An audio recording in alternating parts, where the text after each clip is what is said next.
আসসালামু আলাইকুম। Microsoft এক্সেসের series টিউটোরিয়ালের নতুন পর্বে আপনাদের প্রত্যেককে জানাই স্বাগতম। লাস্ট ক্লাসে আমরা দেখেছিলাম যে কিভাবে শর্ট এবং ফিল্টার ব্যবহার করব আমরা মাইক্রোসফট এক্সেসে। আজকে দেখব মাইক্রোসফট এক্সেসে আপনি কিভাবে এই যে আমাদের ফিল্টারটি আছে, ফিল্টারের এখানে অ্যাডভান্স ফিল্টার যে টুলটি আছে, অর্থাৎ অ্যাডভান্স ফিল্টারের ব্যবহারটা আমরা শিখব। তা আপনাদের সুবিধার্থে আমি প্র্যাকটিস ফাইলটা দিয়ে দেবো। আপনার প্র্যাকটিস ফাইলটার মাধ্যমেও আমি যে যে কাজগুলো করতেছি সেগুলো করতে পারবেন। প্র্যাকটিস ফাইলের ডাউনলোড লিংক এই ভিডিও ডেসক্রিপশন বক্সে থাকবে, সেখান থেকে ডাউনলোড করে নিতে পারবেন। তো আমাদের যেই টেবিলটি আছে এখানে, এই টেবিলটি আমরা সর্ট এবং ফিল্টার করতাম এখান থেকে অনেকগুলো টুলের মাধ্যমে। বাট আপনার ক্রাইটেরিয়া যদি একসঙ্গে অনেকগুলো থাকে, অর্থাৎ আপনার শর্ত যদি একসঙ্গে অনেকগুলো থাকে, যেমন আপনার শর্ত হলো যে আমি এই অ্যাডভান্স টুলটিতে যদি যাই, এখানে এই অ্যারোতে যদি ক্লিক করি, এখান থেকে অ্যাডভান্স ফিল্টার অবলিক শর্ট দেওয়া আছে, আমরা এখানে যদি ক্লিক করি আমাদের ইন্টারফেসটা এমন হয়ে গিয়েছে এবং এইখানটিতে দেখতে পারতেছি Tanvir academy working file filter on. আমার মূল ফাইলটা হলো এটা, আর এটার ভিতরে এখন আমরা কাজ করতেছি। আর এই যে আমাদের যেই এই যে ডায়লগ বক্সটা আসলো, এখানে যেগুলো আছে এগুলো আমাদের যেই মূল যে টেবিলটা ছিল সেই টেবিলটার হেডার গুলো ছিল। আর এই ফিল্ডটা হলো আমার অ্যাডভান্স ফিল্টারের ফিল্ড, এখানেই আমরা কাজগুলো করব এই যে অপশনগুলো আছে সেগুলোর মাধ্যমে। দেখুন, আমরা যারা এক্সেল ফর্মুলা গুলো ব্যবহার করেছি সেরকমই কিন্তু এখানে আমাদের ফর্মুলা সিনট্যাক্সের যে ক্রাইটেরিয়া গুলো থাকতো প্রত্যেকটা কিন্তু ধাপে ধাপে এখানে দেওয়া আছে। এখন আপনি কোনটা ব্যবহার করতে চান সেটা এখান থেকে ব্যবহার করতে পারবেন। প্রথমত ফিল্ড। ফিল্ড হলো যে হেডার থেকে কোন ফিল্ডটার আপনি কোন ফিল্ডের ফিল্টার করতে চাচ্ছেন। আমি হেডার থেকে চাচ্ছি যে আমরা ডিভিশনের ফিল্টার করব। আমি এই যে ডিভিশন আছে এটাকে ধরে আমি এখানে আনতে পারি, এনে ছেড়ে দিতে পারি, অথবা এই যে অ্যারো আছে ড্রপ ডাউনের মতো, এখান থেকে আপনি এই ডিভিশন সিলেক্ট করে দিতে পারেন যেটা আপনি দেন। শর্ট, আপনি যদি ডিভিশন যে করতে চাচ্ছেন, যেই ডিভিশনটার যা আনতে চাচ্ছেন এই ক্রাইটেরিয়ার এখানে যা দিবেন।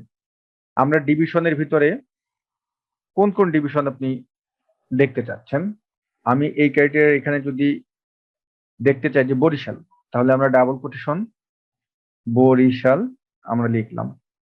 এটা কি যদি শর্ট করতে চান, যে শর্টের আমরা এখানে অ্যাসেন্ডিং বা ডিসেন্ডিং যেটা চান সেটা আপনি দিতে পারবেন। আমি অ্যাসেন্ডিং দিলাম, অর্থাৎ এবিসিডি সিরিয়ালে আসবে। তা আপনার যদি এই নিচে অর আছে, অর্থাৎ বরিশালের সাথে আপনি আরো যদি ক্রাইটেরিয়া থাকে, আমি যদি বরিশালের পাশাপাশি আমি ঢাকাও দেখতে চাচ্ছি, ঢাকা দিলাম। তো আমি এখানে ঢাকাটাকে কল করলাম ডাবল কোটেশন দিয়ে। এখন আমাদের উপরে এখানে আমরা এই যে Tanvir academy working file filter যেটা দেখতে পাচ্ছি, এটার উপর গিয়ে মাউসের রাইট বাটন ক্লিক করবে এবং এখানে এই যে সেভ আছে সেভে ক্লিক করবেন। আর এটার আপনি এখন নাম দিতে পারেন, যেই কোয়ারিটার নাম দিবেন। আমি যা আছে তাই দিলাম, কোয়ারি 1, ওকে দিলাম। আমাদের এখানে কিন্তু এটা শো করতেছে। এটার উপর ডাবল ক্লিক করলে এখন দেখেন আমাদের ডিভিশন আমরা আমাদের ছিল এবং সেখানে বরিশাল এবং ঢাকা দেখতে চেয়েছিলাম, এবং এটা কিন্তু আমরা সর্ট করেছি এবং সর্টিং মোতাবেক কিন্তু আমাদের এখানে শো করেছে। আপনার যদি আরো কোয়ারি থাকে তাহলে তানভীর একাডেমি ওয়ার্কিং ফিল্টার এখানে যাই, এটার আমাদের তৈরি করা আছে, এখন এখানেই আপনি এডিট করতে পারবেন। তারপরেও যদি চান যে এই ডিভিশনের এখান থেকে আমরা পরিবর্তন করে আমরা আরো কিছু কোয়ারি আমরা এখানে আনবো, যেমন আপনি এখানে আনতে চাচ্ছেন যে ডিস্ট্রিক্ট দিলাম এবং সেটা হবে গিয়ে ডিসেন্ডিং হবে, অর্থাৎ জেড থেকে হবে। আর ডিস্ট্রিক্টটা আপনি কোনটা কোনটা শো করতে দেখতে চাচ্ছেন, আমি যদি এখানে দিই যে ইনভার্টেড কমা পিরোজপুর দিলাম, তারপরে আপনি আরো কিছু ডিস্ট্রিক্ট যদি এখানে চান সেটা আমি দিতে পারি যে গোপালগঞ্জ।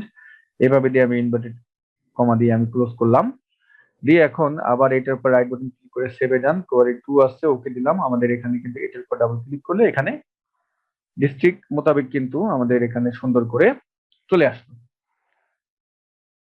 এই যে আমাদের কোয়ারি 1 কোয়ারি 2 দিয়ে আমাদের যেই টেবিলগুলো আসতেছে, আপনি যদি এগুলোকে এডিট করতে চান, এগুলোর উপর কিভাবে এডিট করবেন, এটার উপর মাউসের রাইট বাটন ক্লিক করে আমরা এই যে ডিজাইন ভিউ যেটা আছে, ডিজাইন ভিউতে যদি ক্লিক করি, এখন এখান থেকে আপনি চাইলে এটা পরিবর্তন করতে পারেন। পরিবর্তনগুলো কি করতে চাচ্ছেন, যেমন আমি এখানে চাচ্ছি অ্যাসেন্ডিং হবে, টেবিলের নাম যেটা আছে থাকুক, আর এখানে ডিস্ট্রিক্ট না দিয়ে আমি চাচ্ছি ডিস্ট্রিক্টই হবে, কিন্তু আমি এখানে শুধুমাত্র এখন পিরোজপুরটা দেবো, আমি উঠিয়ে দিলাম। দেখেন এটাই গিয়ে এখন আমরা এবার কোয়ারি টুর উপরে গিয়ে যদি সেভ দিই এবং এই কোয়ারি টুর উপর যদি আবার যাই, দেখেন আমাদের কিন্তু ডিস্ট্রিক্ট পিরোজপুরই আছে। মানে যেই টেবিলটা, সেই টেবিলটার ভিতরে যদি পরিবর্তন করতে চান তাহলে কিন্তু সেটা কিভাবে করব সেটাও কিন্তু আমরা দেখে নিলাম। এখন আমরা এই ফিল্ডে আসলাম, এখানে এই যে বাকি যে অপশন গুলো আছে এগুলোর আসলে কি কাজ।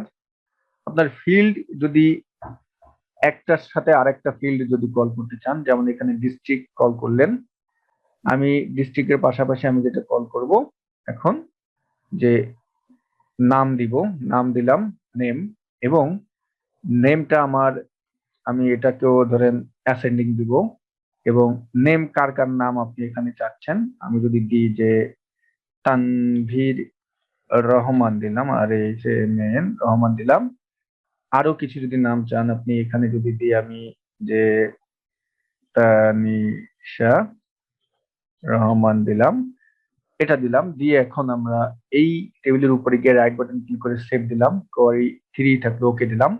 এখন এটার উপর যদি আমরা ক্লিক করি, আমাদের এই রিকোয়ারমেন্ট এখানে ওইভাবে আসলে খুঁজে পাচ্ছে না, এই জন্য যত ঝামেলা এখানে হয়েছে। আমরা এটার উপর রাইট বাটন ক্লিক করে যদি ডিজাইন ভিউতে যাই এবং এখান থেকে যদি এখন আপনি পরিবর্তন করতে চান, যদি চান যে ডিভিশন আরো কিছু, যদি আমরা এই তানভীর রহমানের পাশাপাশি এখানে যদি আমরা এখন দেখি, আমাদের টেবিলটা যদি যাই, আমাদের টেবিলটা আরো কিছু নাম যদি আমরা লক্ষ্য করি, যেমন আছে এখানে তামিম ইকবাল আছে, আমরা এখন এই টেবিল 3-তে গেলাম, এখানে আমরা ডিভিশন যদি দিতে চাই, আমি এখানে নামের এখানে আরো কিছু আমি দিয়ে দিই, তামিম ইকবাল দিলাম, এবং ডিভিশনের এখানে ক্রাইটেরিয়া দিচ্ছি আমি ঢাকা। তাহলে দেখি যে যেহেতু নামগুলো থাকতে হবে, একটা সাথে একটা মিল থাকতে হবে, ঢাকা দিলাম, আর কিছুই নাই। এখন যদি আমরা এইখানে গিয়ে সেভ দিই এবং এই থ্রির উপর ডাবল ক্লিক করি, দেখেন আমাদের কিন্তু চলে আসলো। অর্থাৎ আমাদের ক্রাইটেরিয়ার সঙ্গে কিন্তু আমাদের মিলগুলো থাকতে হবে। আপনি এটার উপর রাইট বাটন ক্লিক করে আবার যদি ডিজাইন ভিউতে যাই, এখানে আমরা যেগুলো কল করতেছি, যে একটা তো এই পার্ট, আর একটা হলো এই পার্ট, এই দুই পার্টের সাথে অবশ্যই আমাদের আমাদের যে মূল ডাটাটা থাকবে সেটার সাথে কিন্তু মিল থাকতে হবে। যদি নাই থাকে তাহলে আমার রেজাল্ট কিভাবে দিবে।